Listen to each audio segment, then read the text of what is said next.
L'idée de la ligne DS, elle n'est pas arrivée immédiatement dans sa globalité. Ça a été un processus progressif.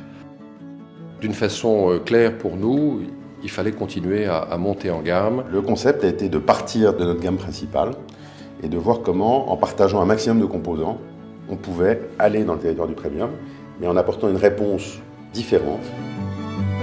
Des produits ambitieux en termes de technologie, en termes d'architecture et puis en termes de qualité, de matériaux associés au luxe à la française. C'est pas les idées qui manquent lorsqu'on veut faire une voiture. Les idées, il y en a plein.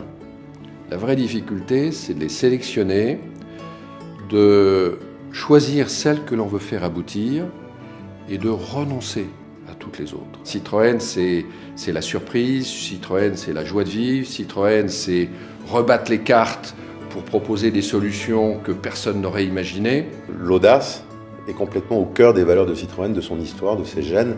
Et donc si un constructeur pouvait prendre ce risque, c'était bien Citroën, qui en avait la légitimité de par son histoire. C'est la seule marque à avoir eu dans le même showroom à la fois une de chevaux et une DS justement. Sur le fait que ce soit une ligne complète avec une même appellation entre les trois véhicules, c'est quelque chose qui arrivait en phase finale. Les trois voitures étaient faites.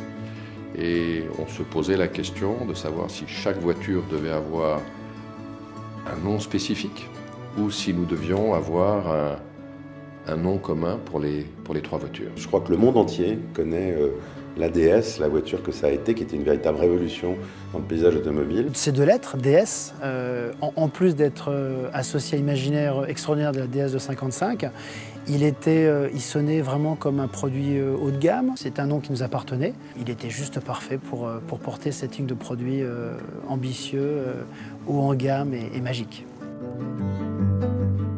La ligne DS bouscule. La ligne DS met sur le marché des objets comparables à aucun autre. Ces véhicules font leurs traces. Nous avons totalement évité de chercher à singer les marques premium, que ce soit dans la morphologie de leur voiture, dans leur interprétation stylistique.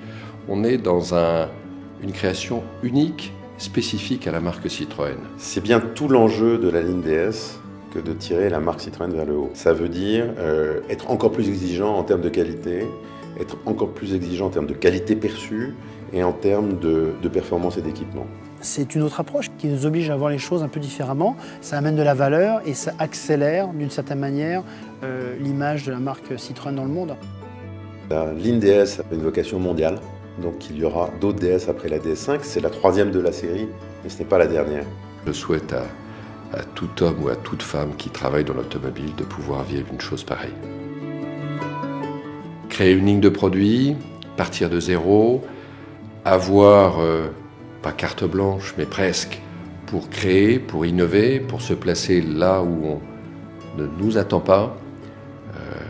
Quel bonheur!